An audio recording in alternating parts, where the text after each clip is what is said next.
এবং শেখ হাসিনাকে জবাবদিহি করতে হবে। কেন দেশনেত্রী বেগম খালেদা জিয়া, যিনি সুস্থ অবস্থায় কারাগারে গেছেন, তারপর থেকে তার শারীরিক অবস্থার এত দ্রুত অবনতি কেন হলো? প্রিয় ভাই ও বোনেরা, আমি জানি বাংলাদেশের 18 কোটি মানুষ আজকে দেশনেত্রী বেগম খালেদা জিয়ার রোগ মুক্তির জন্য মহান আল্লাহ তাআলা দরবারে হাত তুলেছে। আমি এবং আমার প্রিয় সরাইল এবং আশুগঞ্জে যে ভোটাররা আছেন, আমরাও মহান রাব্বুল আলামিনের দরবারে হাত তুলে দেশনেত্রী বেগম খালেদা জিয়ার রোগ মুক্তির জন্য দোয়া করি। আল্লাহ যেন আমাদের নেত্রীকে নেক হায়াত দান করেন। আল্লাহ যেন আমাদের নেত্রীকে আমাদের মাঝে সুস্থ করে ফিরিয়ে দেন। আল্লাহ যেন আমার দেশনেত্রী বেগম খালেদা জিয়াকে দল এবং দেশের দায়িত্ব নেওয়ার জন্য শারীরিকভাবে উপযুক্ত করে দেন। আমার প্রিয় ভাই ও বোনেরা, সেই দেশনেত্রী, 3 বারের সাবেক প্রধানমন্ত্রী, বাংলাদেশে আপোষহীন নেত্রী, যিনি কোনদিন কোন নির্বাচনে কোন আসন থেকে পরাজিত হন নাই, সেই দেশনেত্রী বেগম খালেদা জিয়া আজকে অসুস্থ হয়ে এবার কেয়ার হাসপাতালে চিকিৎসাধীন। প্রিয় ভাই ও বোনেরা, শেখ হাসিনা যখন দেশনেত্রী বেগম খালেদা জিয়াকে কারাগারে নিয়ে যায়, সেই সময় আমি প্রতিটি মামলার তারিখে আলিয়া মাদ্রাসায় উপস্থিত থাকতাম এবং কারাগারে তার সঙ্গে দেখা করতে যেতাম। সেই সময় আমরা দেশনেত্রী বেগম খালেদা জিয়াকে এত অসুস্থ দেখি নাই।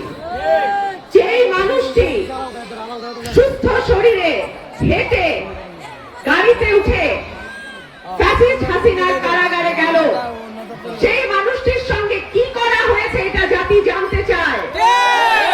আজকে তার এই জীবন মৃত্যুর সন্ধিক্ষণে তিনি আজকে উপস্থিত।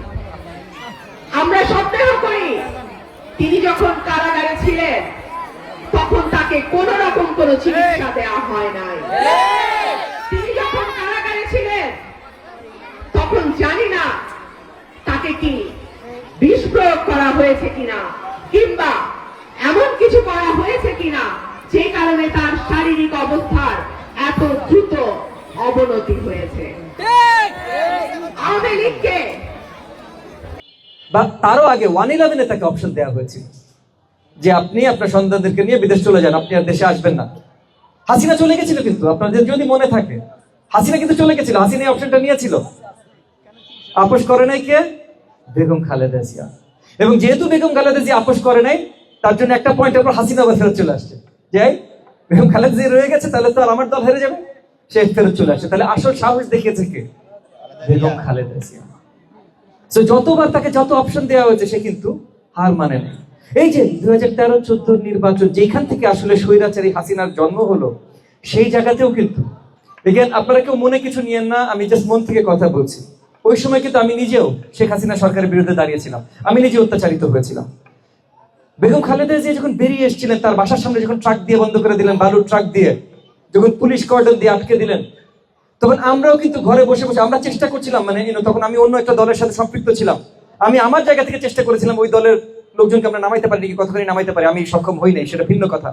কিন্তু আমি এটাও কিন্তু ভাই, কিন্তু ওই দিন যদি 2 লাখ কর্মী নামতো, এই 10 বছর হাইজ্যাক করতে পারতো না ভাই শেখ হাসিনা বাংলাদেশ। খালেদা জিয়া কিন্তু ছিল, খালেদা জিয়া কিন্তু হার মানে নাই। বেগম খালেদা জিয়া সেই দিনও ছিল, জেলে যাওয়ার সময়ও ছিল, আজ পর্যন্ত আছে। সেই আপোষহীন নেত্রী বেগম খালেদা জিয়া যখন আজকে এত অসুস্থ, তখন তার দোয়া, তার সুস্বাস্থ্যের দোয়া করবার জন্য যারা আজকে ছুটে এসেছেন, তারা সবাই আমার আত্মার ভাই, তারা সবাই আসলেই আমার আত্মার ভাই। কারণ এই দেশকে সবচেয়ে বড় সাহসিকতার সাথে নেতৃত্ব দিয়েছেন বেগম খালেদা জিয়া। 3-4 দিন আগেও একটা অনুষ্ঠানে ওনার সাথে দেখা হয়েছিল, খুব অল্প সময়ের জন্য দেখা হয়েছিল। আই থিঙ্ক সশস্ত্র বাহিনী দিবসে খুব অল্প সময়ের জন্য দেখা হয়েছিল। দেখে খুব পরিষ্কার বোঝা যাচ্ছিল ওনার শরীর ভালো না, হাত টাত ফুলে ছিল, কিন্তু খুব সুন্দর, মানে একটা আছে না ভাই, একটা একটা নুরানি হাসি, একটা আছে না, মানে দেখলে একটু মনটা ভালো হয়ে যায় অন্য কারোর এই হাসিটা দেখলে। ওরকম খুব সুন্দর সাবলীল একটা নুরানি হাসি দিয়ে উনি ঠিকই ছিলেন। খুব অল্প দু এক মুহূর্তের জন্য আমার সাথে চোখে চোখ মিলে উনি বললেন, এই ভালো আছো, মানে হাতটা ওনার একটু সেরকম করে, এই ভালো আছো, আমি বললাম জি জি ভালো আছি, খুব সুন্দর করে। তো তারপর হঠাৎ করে 2-3 দিন আগে শুনলাম উনি আরো বেশি অসুস্থ হয়ে গেছেন, ওনাকে আইসিইউতে নিয়ে গেছে। বাংলাদেশের আগামীর রাজনীতি কি হবে এটা আমরা ঠিক করব, আপনারা আমরা সকলে মিলে ঠিক করব। কিন্তু আগামী রাজনীতিটা যেন আমরা সঠিক পথে নিয়ে যাই, এইটা কিন্তু একমাত্র উপায় যেভাবে আমরা বেগম খালেদা জিয়া যে অবদান রেখে গেছেন সেটার জন্য উনাকে কিছু ফেরত দিতে চেষ্টা করতে পারি, উনাকে সঠিকভাবে ধন্যবাদ জানাইতে পারি, উনাকে সঠিকভাবে উনার মূল্যায়ন করতে পারি। তো বেগম খালেদা জিয়াকে যদি ধন্যবাদ জানাইতে হয়, উনাকে যদি একটু মূল্যায়ন করতে হয়, তাহলে বাংলাদেশের আগামী রাজনীতিটা আমাদের দায়িত্ব নিয়ে সঠিক পথে নিয়ে যেতে হবে।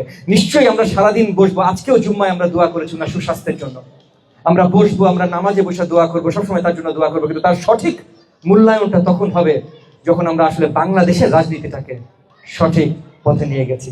তো আপনারা সকলে বেগম খালেদা জিয়ার সুস্বাস্থ্যের জন্য দোয়া রাখবেন। উনি এত বছর যে ত্যাগ স্বীকার করেছে, যে কষ্ট করেছে, যে বাংলাদেশ গড়বার জন্য, সেই বাংলাদেশ গড়বার প্রচেষ্টা থেকে আমরা কেউ যেন কখনো পিছপা না হই, এই একটা আমি আপনাদের সবার কাছে প্রমিস চাই। আমি আর আমার বক্তব্য দীর্ঘায়ু করব না, বেগম খালেদা জিয়ার জন্য দোয়া আছে, আমি আমার বক্তব্য শেষ করি।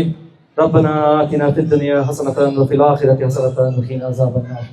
আসসালামু আলাইকুম ওয়া রাহমাতুল্লাহ।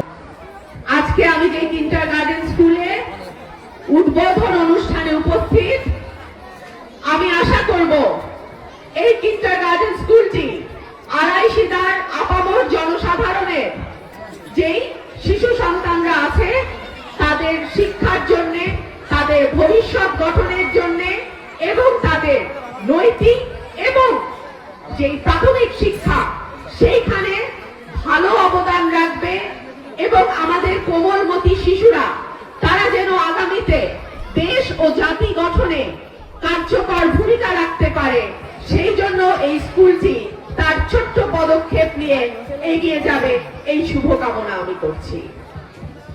আমি আজকে লক্ষ্য করছি অনেক ছোট ছোট মামনি বাবাদের সঙ্গে মারাও আজকে উপস্থিত আছেন। আমার প্রিয় বোনেরা আজকে আমার মিটিং এ উপস্থিত আছেন। আমি আল্লাহর দরবারে প্রার্থনা করি আল্লাহ যেন আমার বোনদের মনের আশা পূরণ করে। আমি যদি আপনাদের ভোটে সরাইল এবং আশুগঞ্জের নির্বাচিত সংসদ সদস্য হতে পারি, ইনশাআল্লাহ বেশ কিছু পদক্ষেপ